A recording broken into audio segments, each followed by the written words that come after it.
Hello friends, आज हम बात करने जा रहे हैं आज तक के सबसे महान स्पेस लॉन्च की। जी हाँ, एक ऐसा स्पेस लॉन्च जो कि आज से लगभग 13.1 बिलियन लाइट ईयर देख सकता है और ये भी बता सकते हैं कि हमारा जब यूनिवर्स का जो जन्म हुआ, हमारे ब्रह्मांड का जो जन्म हुआ है, तब जो स्टार्स थे वो कैसे थे, आज जो हमारी धरती बन पाई है वो कैसे बनी है, क्या प्रोसेस रही है तब से लेके आज तक की, वो रियल प्रोसेस जो हमें बता सकता है। और ये भी बता सकता है इस पूरे एनालिसिस के थ्रू कि आगे जो भविष्य में कैसा परिवर्तन आएगा। ऐसा स्पेस लॉन्च सिस्टम जिसको बनाने में 25 साल लग गए और जिसको बनाने में 10 बिलियन यूएस डॉलर का खर्चा आ गया है। इसको बनाने के लिए तीन स्पेस एजेंसियों ने काम किया है एक साथ। और एकमात्र एक ऐसा टेलीस्कोप जो कि हमारी अर्थ के चारों ओर नहीं घूमता, जबकि हमारे सन के चारों ओर चक्कर लगाता है। हमारी अर्थ से तो वो 15 लाख किलोमीटर दूर है। और एक ऐसा टेलीस्कोप जिसकी हम सर्विस भी नहीं दे सकते। एक बार अगर इसको हमने लॉन्च कर दिया तो दोबारा इसकी सर्विस हम नहीं कर सकते, क्योंकि ये तो सन के अराउंड चक्कर लगाता है ना भाई साहब। तो बात कर रहे हैं हम जेम्स वेब स्पेस टेलीस्कोप यानी कि JWST की। जी हाँ गाइज, JWST जिसे कि 25 दिसंबर 2021 को हमारी धरती पे से लॉन्च किया गया था और फाइनली 24 जनवरी 2022 को अपने डेस्टिनेशन, अपनी जगह पे पहुंच गया और अपने सन के चारों ओर चक्कर लगाने लग गया। अब बात करते हैं भैया सबसे पहले कि टेलीस्कोप होते क्या है। तो भैया टेलीस्कोप देखो क्या होता है कि जो हमारी आंखें हैं ना, वो बहुत ज़्यादा दूर स्थित कोई भी चीज़ है उसको नहीं देख सकती। और अगर किसी चीज़ को देख भी पाती है तो उसको स्पष्ट तरीके से नहीं देख पाती।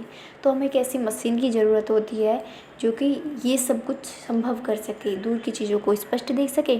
और दूर की चीज़ों को स्पष्ट देख पाएंगे तभी ही हम स्पेस के अंतरिक्ष के बारे में काफ़ी अच्छा जान पाएंगे। अगर हम देख ही नहीं पाएंगे तो हम कुछ भी नहीं जान सकते।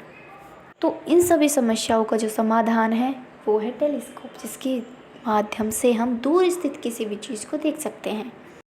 अब हम बात करते हैं कि भैया टेलीस्कोप की ज़रूरत ही क्यों पड़ती है। तो देखो, अभी तक हमारे पास इतनी डेवलप्ड मशीन नहीं है कि वो काफ़ी दूर जा सके हमारी अर्थ से और वो जो स्पेस है उसके बारे में खोज कर सके। स्पेस की किसी भी चीज़ के बारे, जैसे कि कोई भी स्टार है उसके बारे में पता लगाना, जैसे उसका टेम्परेचर कितना है, वो हमसे कितनी दूर है, उसकी कितनी कैपेसिटी है, वो उस पर क्या क्या चीज़ें हैं, क्या क्या उसमें यूनिक जो मटेरियल है, और मतलब कि उसका कलर कैसा, उसके आसपास कैसे वातावरण है, ये सभी हम पता नहीं लगा सकते। हमारे पास इतनी डेवलप्ड मशीन है नहीं। तो क्या करते हैं कि जो उस पार्टिकल से जो लाइट आ रही है, उस लाइट के थ्रू हम उसकी जो विशेषताएं उनको जान सकते हैं। तो इसीलिए हमें टेलीस्कोप इन सब को संभव करने में हमारी सहायता करता है, क्योंकि टेलीस्कोप लाइट को कैप्चर करता है और उस लाइट के थ्रू हम उस जो पार्टिकल है उसके बारे में हम पता लगा सकते हैं। इसलिए हमें टेलीस्कोप की ज़रूरत पड़ती है।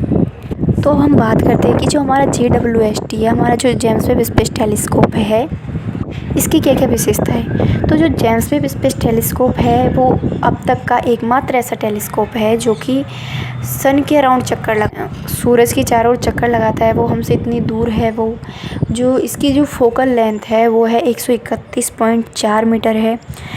जो सबसे बड़ी विशेषता है ना जेम्स वेब स्पेस टेलीस्कोप की, वो ये है कि ये इंफ्रारेड वेवलेंथ है। मतलब कि जिनकी जो वेवलेंथ है वो ज़्यादा होती है उन्हें हम नहीं देख पाते।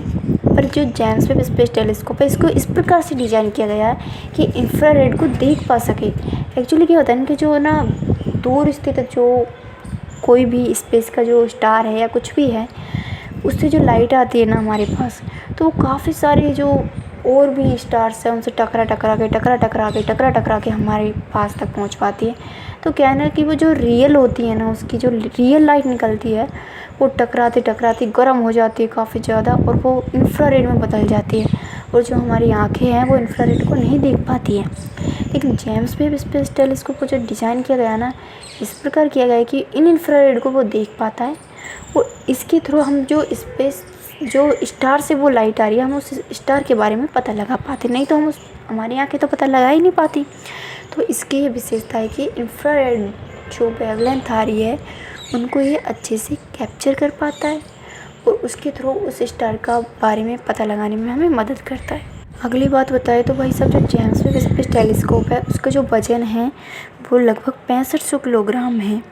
हमारे जेम्स वेब स्पेस टेलीस्कोप में काफ़ी सारे सनशील्ड्स का यूज़ किया गया है और जो जेम्स वेब स्पेस टेलीस्कोप है इसमें 2 मिरर का यूज़ किया गया है, प्राइमरी मिरर और सेकेंडरी मिरर।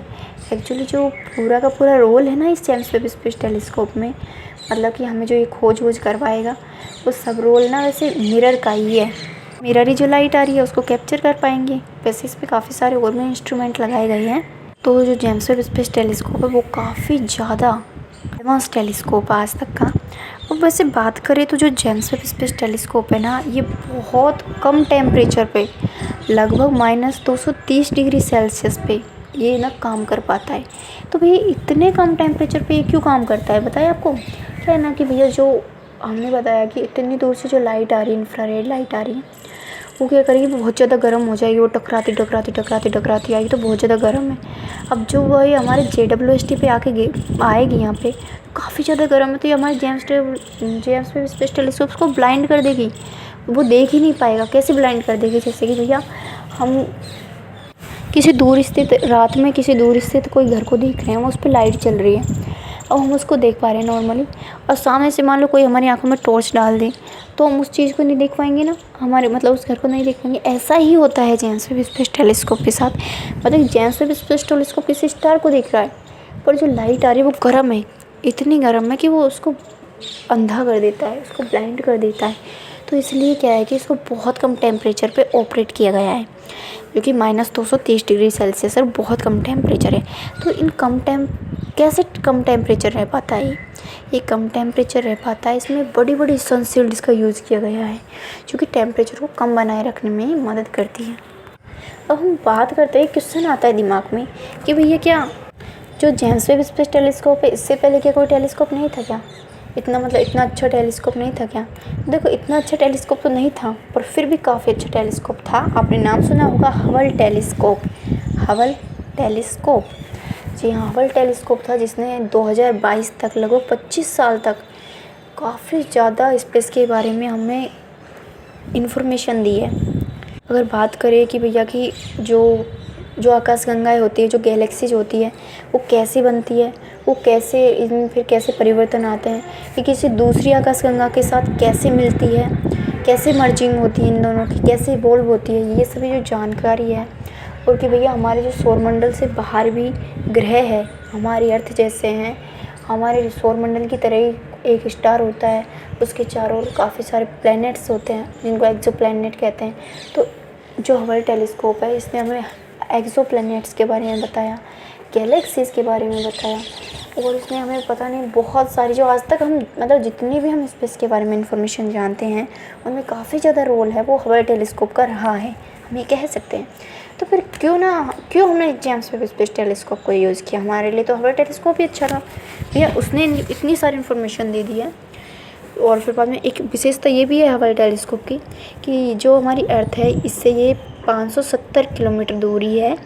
तो क्या है ना कि इसको हम सर्विस दे सकते हैं, मतलब कि अगर इसमें कुछ ख़राबी आ जाए ना तो हम इसमें ना जाके मतलब कि रॉकेट से और इसकी मशीनरी सिस्टम उसको सही कर सकते हैं। पर हम जेम्स वेब स्पेस टेलीस्कोप में नहीं कर सकते क्योंकि ये तो 15 लाख किलोमीटर दूर तो हमारी अर्थ से है और ये सूर्य के चारों ओर चक्कर लगाता है।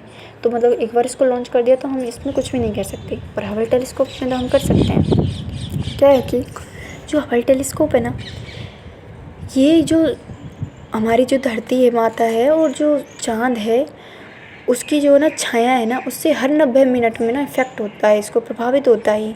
इसकी वजह से मान लो कोई बहुत दूर से कोई भी स्टार है उससे उसकी काफ़ी ज़्यादा इन्फॉर्मेशन फुल कोई भी लाइट आ रही है और उसी वक्त इसकी छाया आ गई तो हम उसके बारे में पता नहीं लगा सकते ना भाई साहब।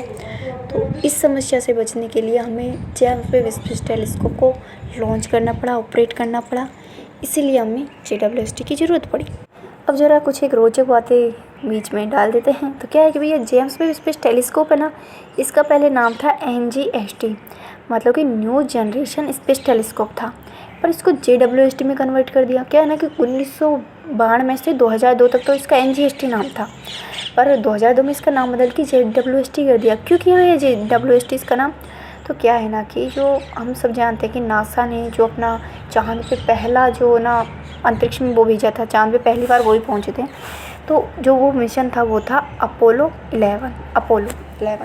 तो भैया जब ये अपोलो 11 को लॉन्च किया गया था ना, उस समय नासा यानी अमेरिका की जो स्पेस एजेंसी है उसके जो एडमिनिस्ट्रेटर थे वो थे जेम्स एडविन वेब। तो उनके सम्मान में जो ये टेलीस्कोप है उसका नाम रखा गया है जेम्स वेब स्पेस टेलीस्कोप। चलो अब आगे बात करते हैं। तो जेम्स वेब स्पेस टेलीस्कोप को कब लॉन्च किया गया था? देखो, जेम्स वेब स्पेस टेलीस्कोप को लॉन्च किया गया था भाई साहब 25 दिसंबर को। हाँ, 25 दिसंबर 2021 को इसे लॉन्च किया गया था। और ये जो अपने डेस्टिनेशन है उस पर पहुँच गया था ये कब? 24 जनवरी 2022 को ही पहुँच गया था अपने डेस्टिनेशन पे। फिर इसने अपने सनशील्ड को फैलाया, अपने आप को ऑपरेट किया, और जो ये है इसने तुरंत अपना काम करना शुरू नहीं कर दिया। जैसे भैया 24 जनवरी को ये पहुँच गया वहाँ पे, तो 24 जनवरी को ही इसने काम करना शुरू नहीं कर दिया। क्या है कि हमने जाना है कि इसको ठंडा होना बहुत ज़रूरी है। तो अगले 6 महीने तक, मतलब कि 12 जुलाई 2022 तक इसको ठंडा होने के लिए इसके सनशील्ड को फैलाना, इसके सारे जो ऑपरेटर, सारी जो मशीन है उनको अच्छी तरीके से ना काम के लिए तैयार करना आदि किया गया था। अब हम बात करते हैं सबसे इम्पोर्टेंट कि भैया जो जेम्स वेब स्पेस टेलीस्कोप है ये क्या क्या रिसर्च करेगा, क्या किस टारगेट से बनाया गया है।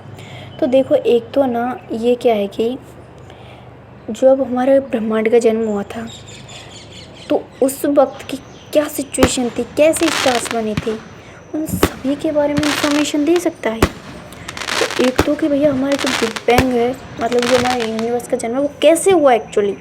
हालांकि काफ़ी सारी जो कंसेप्ट्स है वो दिए गए हैं, पर रियल एक्चुअल में कैसे हुआ था इसका पता लगाना हमारा मोटिव है इसके ज़रिए। अगली बात कि भैया जो एक्सो प्लैनेट होते हैं, मतलब कि जो हमारे सौरमंडल से बाहर की प्लैनेट है वो कैसे हैं, क्या उनकी सिचुएशन है, क्या हमारी अर्थ जैसा भी कोई प्लैनेट है क्या, इन सभी के बारे में पता लगाना। और गैलेक्सीज यानी आकाशगंगा ये कैसे बनती है, कैसे इवॉल्व होती है, कैसे एक दूसरे में मिलती है और क्या रूप धारण करती है, इन सभी के बारे में जानने के लिए ही JWST को ऑपरेट किया गया, लॉन्च किया गया। ये जेम्स वेब स्पेस टेलीस्कोप है, ये 16 लॉन्च डिले के बाद में 2007 में फ़िक्स किया गया था कि हाँ भैया 2007 में इसको लॉन्च करेंगे, पर फिर भी 16 डिले के बाद में से फाइनली 25 दिसंबर 2021 को लॉन्च किया गया था। वो एक थ्योरी बताती हूँ आपको बहुत अच्छी, कि जो है ना, मतलब कि कोई भी चीज़ जो हमसे जितनी दूर रहेगी उतनी ही ज़्यादा लाल दिखेगी, और जितनी ही पास रहेगी वो उतनी ही ज़्यादा वाइट दिखेगी। फॉर एग्जांपल, हम रात को आकाश में देखते हैं तो जो स्टार्स हमें ज़्यादा चमकते हुए दिखते हैं ना वो हमारे पास होते हैं, और जो कम चमकते हुए दिखते हैं ना वो दूर होते हैं। ऐसा ही होता है, मतलब जो ज़्यादा दूर होंगे वो लाल दिखेंगे, जो पास होंगे वो वाइट दिखेंगे। अब सबसे इम्पोर्टेंट बात यही कर लेते हैं कि भैया जो जेम्स वेब स्पेस टेलीस्कोप एक दूरबीन है, दूर की चीज़ों को देखती है। कितना दूर देख सकती है आखिरकार ये? तो भैया ये दूर देख सकती है, मतलब कि ऐसा एक्सपेक्ट किया गया है कि ये दूर देख सकती है लगभग 13.1 billion light year. Light year क्या होता है? लाइट ईयर दूरी की मात्रक होता है। क्या होता है कि प्रकाश है ना, जो लाइट है ना, वो एक साल में 1 लाइट ईयर दूरी चलती है। इसका मतलब कि मान लो हमारी अर्थ है, इसे मान लो 200-250 किलोमीटर, मतलब कि 250 लाइट ईयर कोई दूर, मान लो कोई एक स्टार है, तो उस स्टार से हमारी धरती तक लाइट पहुंचने में उसको 250 साल लग जाएंगे। क्योंकि वो 250 लाइट ईयर दूर है तो उसको 250 साल लग जाएंगे हमारी अर्थ तक पहुंचने में। मतलब कि जो वो बाहर का जो स्टार है उससे आज की तारीख में जो लाइट निकलेगी वो 250 साल बाद जेम्स वेब स्पेस टेलीस्कोप तक पहुंचेगी। तो जेम्स वेब स्पेस टेलीस्कोप उसकी जो स्टार की जो 250 साल पुरानी पिक्चर हमें दिखाएगा। ऐसे ही क्या है कि 13.1 बिलियन लाइट ईयर दूर मान लो कोई कोई स्टार है, तो उससे आज से इतने साल पहले की जो लाइट थी वो मान लो आज की तारीख में JWST तक पहुंच रही है। तो इसके थ्रू हम देख सकते हैं कि भाई साहब उस टाइम पे कैसा था, उस टाइम पे कैसी सिचुएशन थी, कैसा था वो स्टार। और मतलब कि उस टाइम पे चारों ओर का ऐसा नहीं है कि बस वो स्टार को दिखाएगा, चारों ओर भी कैसे स्टार्स थे, क्या क्या सिचुएशन थी, स्टार्स कैसे मतलब कि एक दूसरे में मर्ज हो रहे थे, एक दूसरे से टकरा रहे थे, क्या क्या हो रहा था, वो सब हमें पता लगा पाता है। तभी तो हम ये पता लगा पाएंगे कि भैया यूनिवर्स की जो जन्म हुआ है वो कैसे हुआ है, ऐसे ही हम पता लगा पाते हैं। सब स्पेस टेलीस्कोप काफ़ी ज़्यादा यूज़फुल और काफ़ी ज़्यादा महान आज तक का स्पेस टेलीस्कोप है। और स्पेस के बारे में सारी जानकारी बिल्कुल शुद्ध देसी हिंदी में जानने के लिए हमारे चैनल को लाइक करें, शेयर करें और सब्सक्राइब करें।